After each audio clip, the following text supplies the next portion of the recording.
One of the best comments I've seen all week on the situation in the Middle East and the protests in Australia comes from the director of the Centre for Nuclear Non-Proliferation and Disarmament at Australian National University, Ramesh Thakur. Professor Thakur has appeared on our show in the past and is also a former Assistant Secretary General of the UN. He wrote in a comment on the Wall Street Journal's website that he's amazed how many Australians and other Westerners seem to have forgotten three simple truths. The first being that if only Hamas could, it would empty the entire region from the Jordan River to the Mediterranean Sea of all Jews by means of mass slaughter and ethnic cleansing. Professor Thakur writes that the legal and emotional term for this is genocide.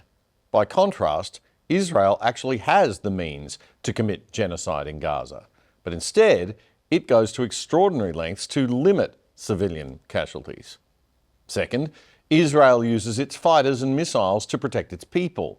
Hamas uses Gaza's people to hide and protect its fighters and arms, thereby worsening the humanitarian toll, for which Israel then gets all the blame. Third, mass importation of illiberal immigrant communities and the lack of political courage to debate this publicly is creating a bitter domestic division in Western societies and shifting the centre of political gravity away from the values that define Western civilization. And he finishes with this question: do we have the courage to say, love the country you live in? If not, feel free to leave and live in the country whose culture and values you do love. The United Nations Secretary General, Antonio Guterres, said late last month in a briefing to the UN Security Council that the speed and scale of the killing and destruction in Gaza are unlike anything he's seen in his years as Secretary General. He says nothing can justify the collective punishment of the Palestinian people. He also said that the horrific acts of terror by Hamas on October 7 last year have his utter condemnation, and that nothing can justify those acts either. He says that international humanitarian law is in tatters and the humanitarian system is hanging by a thread, and violations by one side can't be used to justify violations by the other. Last week, the Secretary-General addressed an emergency meeting of the UN Security Council after the escalation in conflicts between Israel and that other Iran-backed terror group, Hezbollah, in Lebanon on Israel's northern border. He called for an immediate ceasefire. The United States and France, with the support of several other countries, have proposed a temporary ceasefire allowing for the restart of negotiations. Israel refused that proposal and stepped up its strikes, including bombing the Hezbollah headquarters where its leader was killed. And Hezbollah has continued rocket and missile attacks on Israel. It is absolutely essential to avoid an all-out war in Lebanon, which would have profound and devastating consequences. The events of the past week, the past months, and indeed nearly the past year make it clear. It's high time for an immediate ceasefire in Gaza, with the immediate and unconditional release of all hostages, the effective delivery of humanitarian aid to Palestinians in Gaza, and irreversible progress to a two-state solution. It's high time for a cessation of hostilities in Lebanon. UN Chief Antonio Guterres also condemned Iran's missile attack on Israel, urging an end to the, quote, deadly cycle of tit-for-tat violence, stressing time is running out. Israel's former Prime Minister Naftali Bennett has condemned the Secretary-General's comments, and he's calling for his resignation. Because the idea to cease fire after we've been massively attacked and the threat continues to exist is ridiculous, right? Iran just lobbed 200 additional ballistic missiles at Israel. Hezbollah's been pounding our cities for 11 months, now 12 months. Hamas murdered, raped, tortured, kidnapped our people. And now the Secretary General expects us to suddenly stop and say, you know, We'll just wait, and for the next time, that doesn't make any sense. But what is the end We need game? to remove the threat. Naftali Bennett was the 13th Prime Minister of Israel, serving for 1 year in 2021 and 22. He's a 52-year-old tech entrepreneur, and poll shows he's a favourite to succeed Benjamin Netanyahu, even though he's not in politics at the moment. He's been critical of Netanyahu, and while both of them are on the right-wing side of politics, they aren't from the same party. Naftali Bennett was on the Piers Morgan Uncensored show on YouTube this week, and Piers asked him two very important questions. Is the objective here that you will just destroy anything and anyone that gets in the path of removing Hezbollah and Hamas? And what is the acceptable level of civilian collateral damage in that process? And what is the end game? What happens after this? What kind of Gaza and Lebanon are we left with?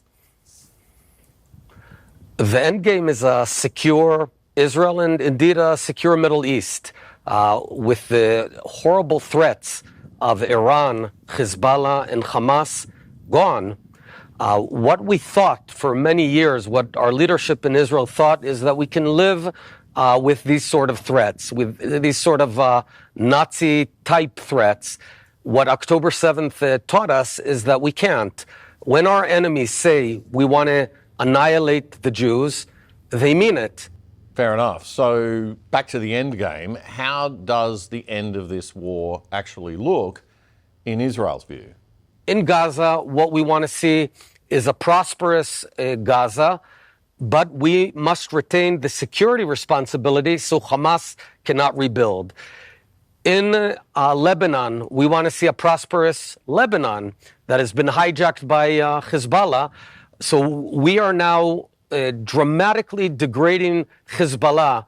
So if it were a company, we've taken out the CEO, taken out the board of directors, taken out most of mid-management. This is a huge opportunity for the people of Lebanon to take charge of their country again. We will not tolerate Hezbollah on our border anymore, period, full stop.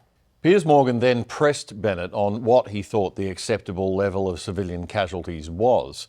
Bennett said that Piers was posing the question to the wrong side in this war, because if Hezbollah plant rockets inside homes and continue to put children in harm's way, they are the ones responsible for the deaths of innocents.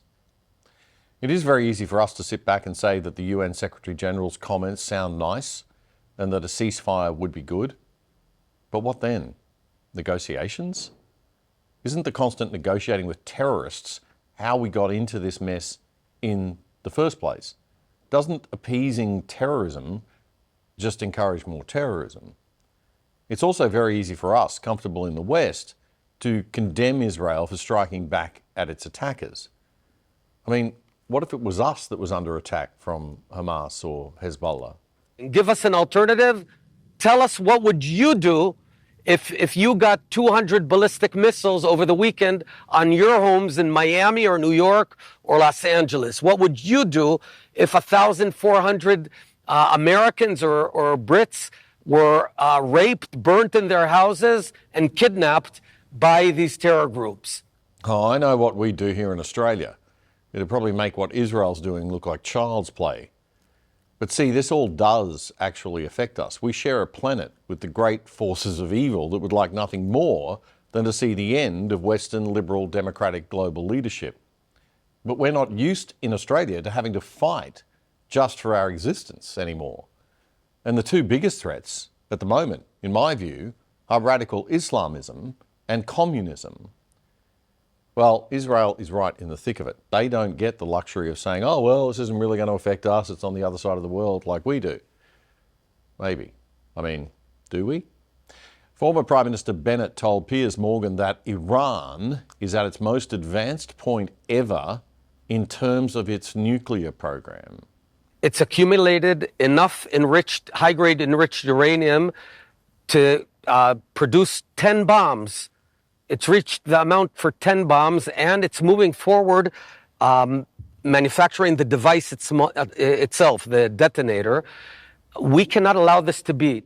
Former Israeli Prime Minister Naftali Bennett. He says that President Biden 2 years ago said that he would not allow Iran to acquire a nuclear weapon and he would use all of America's tools to stop that happening. This is money time. It's now. If we think this is a theoretical scenario, I'd say that until a year ago we thought that it's a theoretical scenario that 6,000 terrorists would invade Israel and butcher and burn and rape Israelis. So this is reality. Israel's doing the hard, tough work on behalf of the free world. I mean, Iran's not going to stop there. America is the big Satan in their jargon. Israel, the small Satan. So I expect the world to help us in this, in my opinion, heroic battle against the forces of evil. That's former Israeli Prime Minister Naftali Bennett speaking on Piers Morgan Uncensored this week. With all the government crackdown on freedom of speech and digital IDs and marketing companies manipulating your information, you would be crazy not to have a virtual private network on your laptop and phone. In fact, all of your devices. I was once a bit afraid of how these things work, that they might, slow down my internet speed or be too complicated to set up. But private internet access is terrific. And when you buy from them, you're supporting the other side too, because they're one of our sponsors. So to help keep yourself safe from big government and big corporations with a VPN, get onto private internet access. We have done a fantastic deal just for other side viewers. You're going to get 83% off the usual price and 4 months free. That brings it down to just $2.68 a month, a half a cup of coffee. It's amazing. You just got to use the special access code that you can see on your screen right now. That is piavpn.com. piavpn.com/other side, and you'll get that discount if you do that, okay? It's super easy to download, super easy to get running. Literally just takes a few minutes, and it's always on. It didn't slow down my internet speed one bit. And a side benefit is that I can now watch Netflix using my Netflix account as if I'm in any country in the world, which opens up the whole global Netflix library to me. And best of all, by using PIA, you're supporting the other side in a very big way and helping us to keep on providing an alternative to the mainstream media focused on Aussie news. piavpn.com/other side. Get on it. If you like that clip, there's more where that came from in our full show, The Other Side. You can watch it right here, the latest episode. And please subscribe to our channel by pressing the subscribe button right here or down here. And remember to click that notification bell too. It all helps. Join us and become part of The Other Side.